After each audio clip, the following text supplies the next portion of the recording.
మేము Brave hearts మొదలెట్టినప్పటి నుంచి మేము ఎక్కువ కార్గిల్ వార్ గురించి లేకపోతే 1962 వార్ గురించే అక్కడ ఆ యుద్ధాల్లో పోరాడిన సైనికుల గురించే గిరిధర్ సార్ మనకి చెప్తూ వచ్చారు. కానీ మొట్టమొదటిసారి మేము ఇప్పుడు ఈ 2 యుద్ధాలు కాకుండా భారతదేశం ఏర్పడ్డాక మొట్టమొదటి యుద్ధం గురించి మనం ఈరోజు మాట్లాడుకోబోతున్నాం.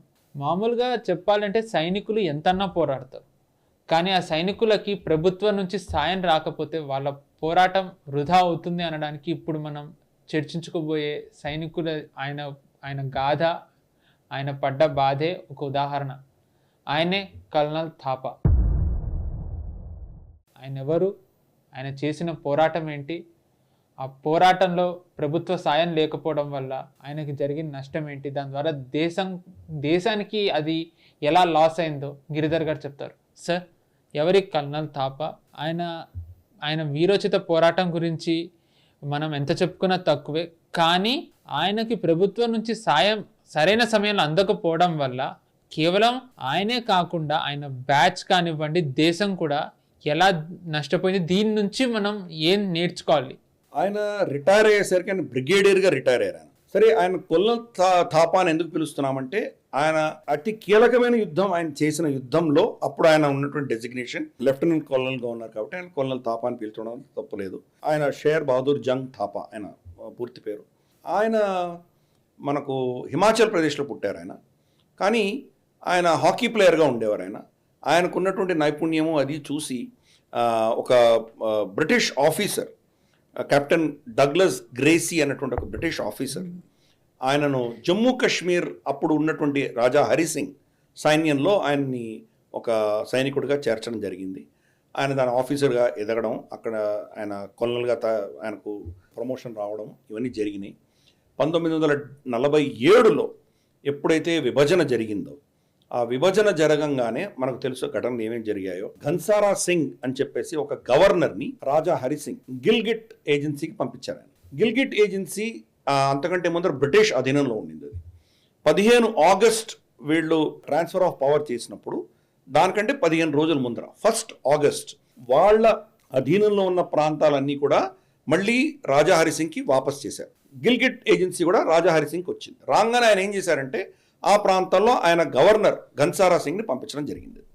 పంపిస్తే అక్కడ ఉన్నటువంటి గిల్గిట్ స్కౌట్స్ అని అక్కడ బ్రిటిష్ ఆఫీసర్ దాన్ని రన్ చేసేవాళ్ళు, వాళ్ళు లండన్ నుంచి వాళ్ళకి వచ్చిన ఆదేశాల మేరట కెప్టెన్ బ్రౌన్ అన్నటువంటి వ్యక్తి ఆయన ఏం చేశారంటే అక్కడ ఉన్నటువంటి ఘన్సారా సింగ్ సైనికులందరినీ అరెస్ట్ చేసి వాళ్లలో ఉన్నటువంటి హిందూ సిక్ సైనికులందరినీ చంపేసి కంప్లీట్గా ఆ ప్రాంతం అంతా పాకిస్తాన్కి హస్తగతం చేశారు. ఇది జరుగుతుండగా మళ్ళీ స్కర్దు అన్నటువంటి ఊరికి వస్తారు వాళ్ళు.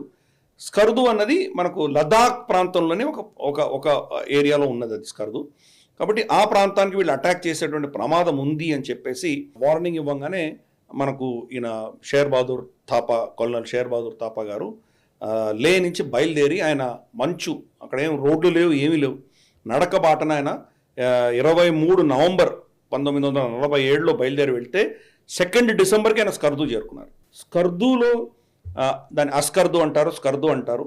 అది 3 సైడ్స్ కూడాను సింధు నది ప్రవహిస్తుంది అక్కడ. అంటే అది ఒక ఐలాండ్ లాంటిది లిటరల్గా చెప్పాలంటే. ఇలా సింధు నది తిరిగి ఇటు వెళ్తుంటుంది అనమాట. 3 ప్రాంతాల్లోనూ ఉంటుంది. దాని మధ్యలో కొండ మీద కోట ఉంటుంది. ఆ కోట ఈయన తీసుకున్నారు. ఆ ఊరికి రావడానికి వచ్చేటువంటి 2 పాసెస్ని కూడా ఈయన సైన్యాన్ని పెట్టి అక్కడ పంపించడం జరిగింది.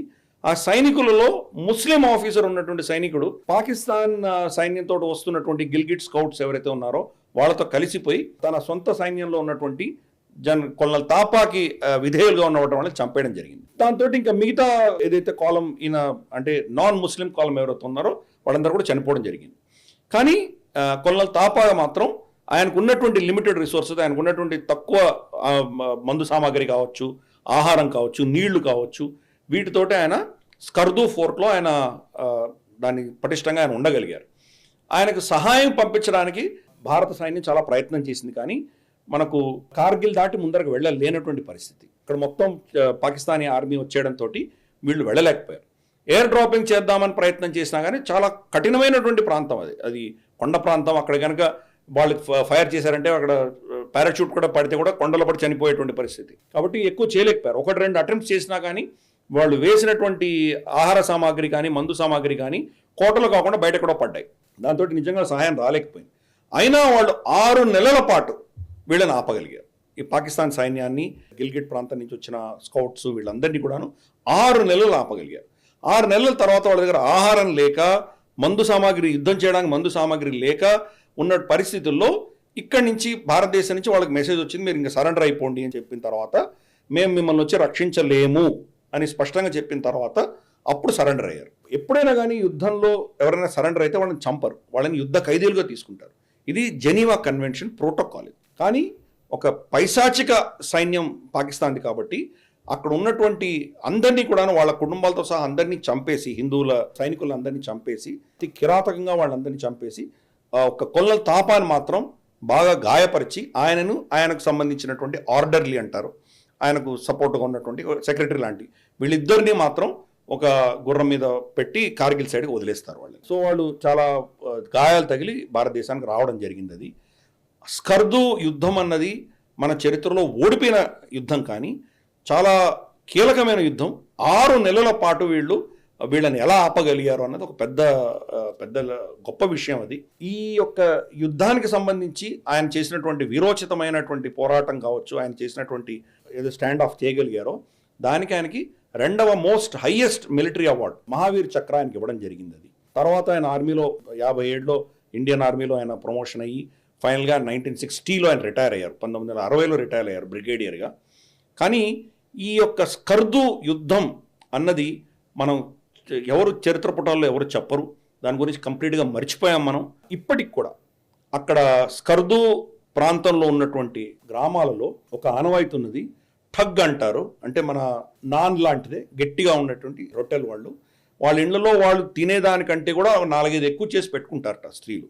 ఎందుకంటే భారత సైన్యం మళ్ళీ వస్తుందేమో, వాళ్ళు ఆకలిగా ఉండకూడదు అని చెప్పి వీళ్ళు రొట్టెలు చేసి పెట్టుకుంటారు అని చెప్పేసి మనకు కొంతమంది ఆ ప్రాంతానికి చెందిన వాళ్ళు చెప్తున్నారు. అంటే ఎప్పుడైనా వచ్చి వాళ్ళని ఈ పాకిస్తానీ రాక్షసుల నుంచి విముక్తి ఇస్తారేమో భారత సైన్యం అని ఇప్పుడు కూడా వెయిట్ చేస్తున్నారట వాళ్ళు. అటువంటి ప్రాంతం అది. ఈ యొక్క యుద్ధం, దీనికి కంప్లీట్ డిస్క్రిప్షన్, ఎంత వీరోచితంగా మన వాళ్ళు పోరాటం చేశారు, ఎలా మనం ఫైనల్గా వాళ్ళు కిరాతకంగా చంపారు, ఈ గాథ అంతా కూడాను జమ్మూలో ఉన్నటువంటి వార్ మెమోరియల్, జమ్మూ సిటీలో ఉన్నటువంటి వార్ మెమోరియల్ బహు కిలా ఉన్నది. అక్కడ ఈ యొక్క వార్ మెమోరియల్ ఉన్నది. భారతదేశంలో ఇంతవరకు ఉన్నటువంటి పరమవీర్ చక్ర, మహావీర్ చక్ర వీళ్ళందరివి కూడాను అక్కడ గాథలు రాసి ఉంటాయి. పరమవీర్ చక్ర వాళ్ళ బస్ట్స్ అన్నీ కూడా గోడ నుంచి బయటకు వస్తుంటాయి. మేజర్ యుద్ధాలన్నీ కూడా దానిలో రచించబడి ఉన్నాయి, అక్కడ రాసున్నాయి. అక్కడ దాంట్లో ఈ స్కర్దు యుద్ధం గురించి స్పెషల్గా ఒక మొత్తం పలక మొత్తం ఉన్నది. దేశంలో అందరూ అర్థం చేసుకోవాలి, ఇటువంటి వీరోచితమైన పోరాటంలో కొన్ని గెలిచాం, కొన్ని ఓడిపోయాం. ఓడిపోయినంత మాత్రాన మనలో వీరత్వం లేదని కాదు. గతసారి మనం శైతాన్ సింగ్ గురించి మనం చర్చించుకున్నాం. ఆయన చనిపోయారు, కానీ ఎంతో వీరోచితంగా పోరాడి చనిపోయారు ఆయన. అలాగే కొల్లల తాప ఆయన బతికొచ్చారు, కానీ చాలా వీరోచితంగా పోరాడారు. అప్పుడున్నటువంటి ముస్లిం సైనికులు, ఆయన సొంత బటాలియన్లో ఉన్నటువంటి ముస్లిం సైనికులు విద్రోహం చేసి ఆయనకు వ్యతిరేకంగా చేయడంతో అటువంటి పరిస్థితులు ఆయనకు ఏర్పడ్డాయి. అస్కర్దు మనం ఎప్పుడో మళ్ళీ వెనక్కు తీసుకోవాలి. అది గిల్గిట్ బాల్తిస్తాన్ ఈ ప్రాంతానికి సంబంధించింది. బాల్తిస్తాన్ యొక్క క్యాపిటల్ అని అనుకోవచ్చు మనం దాన్ని. చాలా క్రూషియల్ మనకు. ఈరోజు చైనా అక్కడ ఎయిర్ ఫోర్స్ బేస్ పెట్టుకుంటున్నది. మనం దాన్ని ఎప్పుడైతే కబ్జా చేసుకుంటామో అప్పుడు చైనా పాకిస్తాన్ మధ్యలో ఉన్నటువంటి ఈ దారి మొత్తం కట్ చేయగలిగిన వాళ్ళం అవుతాం మనము. అక్కడే మనం డెమాన్స్ట్రేషన్స్ చూసాం గత సంవత్సరం. ఆర్ పార్ కోల్దో, కార్గిల్ రాస్తా కోల్దో అని చెప్పేసి స్కర్దులో నినాదాలు వినిపించాయి మనకు. కాబట్టి భారత సైన్యం మొట్టమొదటిసారి ఫస్ట్ టార్గెట్ మనం అక్కడ పిఓజేకేలో ఏమైనా చేయాలి అంటే కనుక, గిల్గిట్ బాల్తిస్తాన్లో చేయాలంటే స్కర్దు మీద మనం ఫస్ట్ టార్గెట్ పెట్టాలి. కోరుకుందాం ఫ్యూచర్లో అది మళ్ళీ మన అధీనంలో వస్తుందని మనం కోరుకుందాం. కొల్లల తాపా గారి బలిదానము, ఆయనతో పాటు ఉన్నటువంటి సైనికుల బలిదానం వృధా పోకూడదు.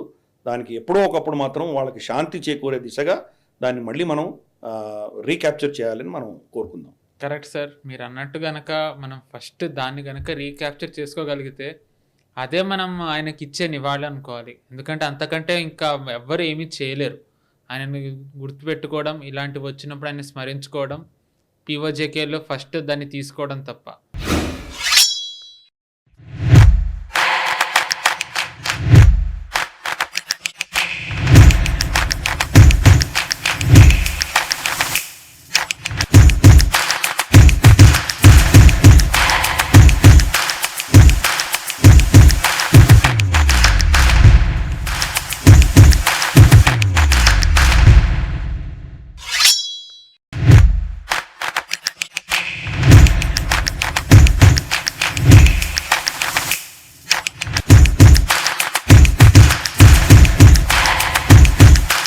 ఈ వీడియో మీకు నచ్చినట్టయితే లైక్ చేయండి, 10 మందికి షేర్ చేయండి. అలాగే కామెంట్ల రూపంలో మీ అభిప్రాయాలను మాతో పంచుకోండి. Nationalist hub group of channels ను సబ్స్క్రైబ్ చేసుకుని తెలుగునాట జాతీయవాద జర్నలిజాన్ని ప్రోత్సహించండి. ఈ వీడియో కింద ఉన్న బెల్ ఐకాన్ పై క్లిక్ చేయడం మర్చిపోవద్దు.